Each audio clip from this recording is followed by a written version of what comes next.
Assalamu alaikum, dear guys. Hope that you are doing well. Here I'm a clinical psychologist, Ume Habiba, with my fifth vlog. Today we talk about schizophrenia. What is schizophrenia?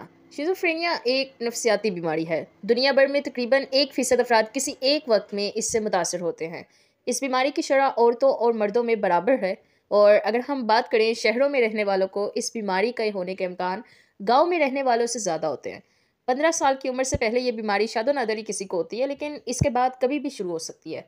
और इस बीमारी के शुरू होने के इम्कान सबसे ज़्यादा 15 से 35 साल की उम्र के दरमियान होते हैं। अगर हम इसमें इसके अलामात को देखें तो इसमें दो तरह की अलामात हो सकती हैं। मुस्बित अलामात भी हो सकती हैं और मनफी अलामात भी हो सकती हैं। अगर हम सबसे पहले बात करें पॉजिटिव सिम्टम्स यानी मस्बत अलामात के बारे में, तो इन अलामात को मस्बत अलामात इसलिए कहा जाता है कि ये सेहत की हालत में नहीं थी और बीमारी की हालत में नज़र आने लगती हैं। इसमें मुख्तलिफ़ तरह की अलामात आपको ज़ाहिर होती हैं। जैसे सबसे हम पहले बात करें हेलुसिनेशंस। अगर आपको किसी शय या इंसान की गैर मौजूदगी में वो शय या इंसान नज़र आने लगे, या तन्हाई में जब आसपास कोई भी ना हो और आवाज़ें सुनाई देने लगे, तो इस अमल को हेलुसिनेशन कहते हैं। शिज़ोफ्रेनिया में सबसे ज़्यादा मरीज़ को जब हेलुसिनेशन का तजुर्बा होता है तो वो अकेले में आवाज़ें उससे सुनाई देना शुरू हो जाती हैं। और मरीज़ के लिए ये आवाज़ें इतनी ही हकीकी होती हैं जितनी हमारे लिए एक दूसरे की आवाज़ें होती हैं। और इनको लगता है कि ये आवाज़ें बाहर से आ रही हैं और कानों में सुनाई दे रही हैं, चाहे किसी और को ये आवाज़ें ना सुनाई दे रही हों। हो सकता है ये आवाज़ें आपसे बात करती हों या आपस में बातें कर रही हों। बाज़ मरीज़ों को चीज़ें नज़र आती हैं और खुशबुएँ महसूस होने लगती हैं, या उन्हें ऐसा लगने लगता है जैसे कोई इन्हें छू रहा है। तो उन्हें ये सब हेलुसिनेशन होते हैं, लेकिन ये निस्बतन बहुत कम होते हैं। दूसरी चीज़ इसमें आ जाती है डिलूयंस। डिलूयन इन ख़्यालात को कहते हैं जिनमें मरीज़ का मुकम्मल यकीन हो, लेकिन इसकी कोई हकीकत ना हो।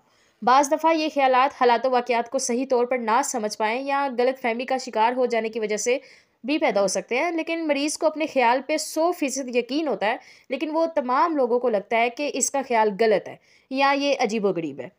डिलूजन कई तरह के होते हैं। बाज़ दफ़ा लोगों को लगता है कि एक दूसरे लोग इनके दुश्मन हो गए हैं, इन्हें नुकसान पहुंचाना चाहते हैं। बाज़ मरीज़ों को लगता है कि टीवी या रेडियो पर इनके ख़ास पैगामात नशर हो रहे हैं।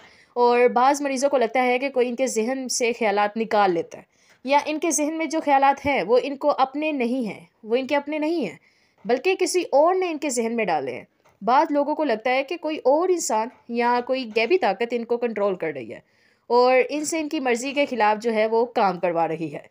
स्किज़ोफ्रेनिया के इन तरह के मरीज़ों की हम थिंकिंग के बारे में अगर हम बात करें तो वो मडल्ड हो जाती हैं, या इसको हम थॉट डिसऑर्डर भी कह सकते हैं, क्योंकि मरीज़ों के लिए कामों या बातों पर तवज्जो देना जो है काफ़ी मुश्किल हो जाता है। और मरीज़ जो है अखबार पढ़ने या टीवी देखने पे पूरी तवज्जो नहीं दे पाते। इन्हें पढ़ाई जारी नहीं रख पाते ये, और ना अपना काम पूरी तवज्जो से कर सकते हैं। और इन तरह के मरीज़ों को ऐसा लगता है कि इनके ख़यालात जो है वो भटकते रहते हैं और इनके ख़यालात के दरमियान कोई रब्त नहीं होता। 1-2 मिनट के बाद इनको याद भी नहीं रहता कि वो चंद लम्हे पहले क्या सोच रहे थे। बाज़ मरीज़ों को ऐसा भी लगता है कि इनके दिमाग पे एक धुंध सी छा गई है। और अगर हम इसके नेगेटिव सिम्पटम यानी मनफ़ी अलामात के बारे में बात करें। मनफ़ी अलामात इन बातों को कहते हैं जो सेहत की हालत में मौजूद थीं, लेकिन अब बीमारी की हालत में मौजूद नहीं है। हालाँकि मनफ़ी अलामात इतनी नुमायाँ नहीं होती जितना कि मस्बत अलामात होती हैं, लेकिन मरीज़ की ज़िंदगी पे ये बहुत गहरा असर डालती हैं। मरीज़ों को ऐसा लगता है कि इनकी ज़िंदगी में जो है वो दिलचस्पी, तवानाई, एहसासात ये सब कुछ ख़त्म हो गया है। मरीज़ों को ना किसी बात में बहुत ज़्यादा खुशी होती है और ना ही वो कुछ करने का जज़्बा रखते हैं। इनके लिए किसी काम या किसी बात पे तवज्जो देना इतना मुश्किल हो जाता है, और ये अपने बिस्तर में उठने या घर से बाहर जाने की ख्वाहिश भी इनके अंदर ख़त्म हो जाती है। मरीज़ों को इनके नहाने-धोने, सफाई-सुथराई इन सब का और कपड़े बदलने का ख़्याल ये सब ख़त्म हो जाता है, और बहुत मुश्किल होता है कि ये सब कर सकें। और इस तरह के जो मरीज़ होते हैं, इन्हें ये दूसरे लोगों से मिलने-जुलने से भी कतराते हैं और किसी से ये बात भी नहीं करते, और इनसे बात करना भी जो है वो काफ़ी मुश्किल हो जाता है। अब आप सोच रहे होंगे कि क्या स्किज़ोफ्रेनिया के हर मरीज़ में ये तमाम अलामात मौजूद होती हैं? ज़रूरी नहीं है, क्योंकि स्किज़ोफ्रेनिया के हर मरीज़ में तमाम अलामात मौजूद हों। बाज़ लोगों को सिर्फ़ आवाज़ें आती हैं, लेकिन इनमें मनफ़ी अलामात नहीं होती। बाज़ मरीज़ों को सिर्फ़ डिलूजन्स होते हैं, लेकिन इनके ख़्यालात में रब्त और उलझे हुए नहीं होते। अगर किसी मरीज़ को सिर्फ़ मनफ़ी अलामात हों और बेरब्त ख़्यालात हों, तो बाज़ दफ़ा इनके आस-पास के लोगों को सालों तक एहसास नहीं होता कि इन्हें स्किज़ोफ्रेनिया की बीमारी है भी या नहीं। और बीमारी होने का एहसास ना होना, स्किज़ोफ्रेनिया के बहुत से मरीज़ों को इस बात का एहसास ही नहीं होता कि उन्हें कोई बीमारी है। वो समझते रहते हैं कि बाकी तमाम लोग गलत हैं और इनकी बात को बाकी जो लोग हैं वो समझ नहीं पा रहे। इस तरह के मरीज़ जो है वो ज़्यादातर डिप्रेशन की तरफ भी चले जाते हैं, जिन लोगों को स्किज़ोफ्रेनिया पहली दफ़ा शुरू हुआ हो और इलाज शुरू होने से पहले इनमें तकरीबन आधे लोगों को डिप्रेशन हो जाता है।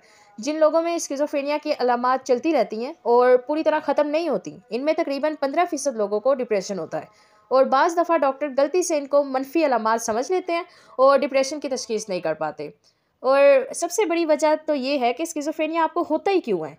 अभी तक हमें यकीन नहीं है और ना ही मालूम हो पाया है कि स्किज़ोफ्रेनिया क्यों होता है। लेकिन लगता है कि इसकी बहुत सारी वजूहात हो सकती हैं। मुख्तलिफ़ लोगों में मुख्तलिफ़ वजूहात हो सकती हैं। जैसे हम बात करें जीन्स की, किसी शख्स को स्किज़ोफ्रेनिया होने का तकरीबन 50% खतरा जो है इसके जीन्स की वजह से होता है।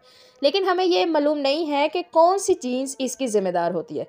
जिन लोगों के ख़ानदान में किसी को स्किज़ोफ्रेनिया ना हो और इस बीमारी के होने का इम्कान तकरीबन 1% होता है। लेकिन जिन लोगों के वालिदैन में से एक को स्किज़ोफ्रेनिया हो और इस बीमारी के होने का ख़तरा जो है तकरीबन फिर 10% बढ़ जाता है। और बमुश्किल जुड़वा बच्चों में एक को या अगर ये बीमारी हो तो दूसरे को स्किज़ोफ्रेनिया होने का इम्कान जो है वो 50% ज़्यादा हो जाता है। दूसरी चीज़ आ जाती है इसमें आपकी दिमागी कमज़ोरी। दिमाग के स्किन से पता चलता है कि स्किज़ोफ्रेनिया के बाद मरीज़ों के दिमाग की साख्त आम लोगों से मुख्तलिफ होती है। कुछ मरीज़ों के दिमाग की नशोनुमा मुख्तलिफ वजूहात की बिना पर सही नहीं हो रही होती। लेकिन मसलन अगर आप पैदाइश के अमल के दौरान बच्चे के दिमाग को ऑक्सीजन सही तरीके से ना मिल पाए या हमल के शुरू के महीनों में माँ को वायरल इन्फेक्शन हो जाए, तो ये ज़्यादातर आपके बच्चे को स्किज़ोफ्रेनिया की तरफ ले जाता है। तीसरी चीज़ अगर हम इसमें बात करें तो उसमें मंशियात का इस्तेमाल है। बाज़ दफ़ा स्किज़ोफ्रेनिया मंशियात के इस्तेमाल के बाद शुरू हो जाता है और इन मंशियात में आपके एलएसडी, एम्फेटामिन और क्रैक कोकेन शामिल हैं। तीसरी चीज़ जो इसमें आ जाती है वो है आपका ज़हनी दबाव। इस बात का कोई वाज़ह सबूत नहीं है कि ज़हनी दबाव से स्किज़ोफ्रेनिया हो सकता है, लेकिन ये ज़रूर देखने में आया है कि स्किज़ोफ्रेनिया की अलामात की शिद्दत बढ़ने से फ़ौरन पहले अक्सर ज़हनी दबाव बढ़ गया होता है और किसी नागहानी वाक़ये मसलन गाड़ी के एक्सीडेंट या किसी के इंतकाल के सदमे की वजह से भी ये हो सकता है या किसी तवील ड्रग्स वगैरह लेने की वजह से भी हो सकता है, घर के तनाज़ात और झगड़ेलू माहौलों की वजह से भी हो सकता है। चौथी चीज़ जो इसमें आ जाती है वो है ख़ानदानी मसाइल। इसमें आपके ख़ानदानी मसाइल की वजह से किसी को स्किज़ोफ्रेनिया नहीं होता, लेकिन जिसको स्किज़ोफ्रेनिया हो, इन मसाइल की वजह से इसकी बीमारी मज़ीद ख़राब ज़रूर हो सकती है। कुछ आपके बचपन की महरूमियाँ होती हैं, लाइक देखें जिस तरह जिन लोगों का बचपन बहुत अज़ियतनाक और महरूमियों से भरपूर गुजरा हो और दूसरी नफ्सियाती बीमारियों की तरह इन लोगों में स्किज़ोफ्रेनिया होने का जो ख़तरा है वो काफ़ी ज़्यादा बढ़ जाता है। अब इसके इलाज की तरफ आएँ तो इसमें आप टिपिकल एंटीसाइकोटिक अद्वियात भी लेते हैं। ये अद्वियात जो है वो 20वीं सदी के 5वीं दिहाई में दरियाफ़्त हुई थी और तब से इस्तेमाल भी हो रही हैं। हेलोपेरिडॉल, ट्राइफ्लोपेराज़ीन। और क्या आप जानते हैं कि इन दवाओं को लेने वालों में तकरीबन 80% मरीज़ ऐसे हैं जो कि बेहतरी की तरफ आए हैं, जिनको इन्हें लेने का बहुत ज़्यादा फ़ायदा हुआ है। इनके लेने से बीमारी उनकी बेहतर हो जाती है, लेकिन जड़ से ख़त्म नहीं होती। बाज़ दफ़ा दवा से फ़ायदा हो जाने के बाद दोबारा बीमारी की अलामात वापस आ जाती हैं। अगर मरीज़ बेहतर होने के बावजूद दवा लेते रहे तो इसका ख़तरा जो है वो काफ़ी कम हो जाता है। और अगर मरीज़ अपनी दवा बंद करना चाहे तो इसे डॉक्टर से ज़रूर मशवरा करना चाहिए और दवा डॉक्टर के मशवरे से आहिस्ता आहिस्ता कम करनी चाहिए, ताकि अगर थोड़ी बहुत अलामात दोबारा आना शुरू हों तो वो फ़ौरन पता चल जाए और इससे पहले तबीयत पूरी तरह ख़राब हो जाए, हमें पहले इस चीज़ का पता लग जाना चाहिए।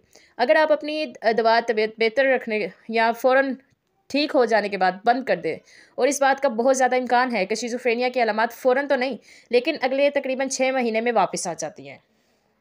सबसे ज़्यादा बेहतर इलाज परहेज़ है। ये थी हमारी आज की वीडियो। इंशाल्लाह अगली वीडियो में मिलेंगे आपसे एक न्यू टॉपिक के साथ। तब तक अपना ख्याल रखिएगा। अल्लाह हाफ़िज़।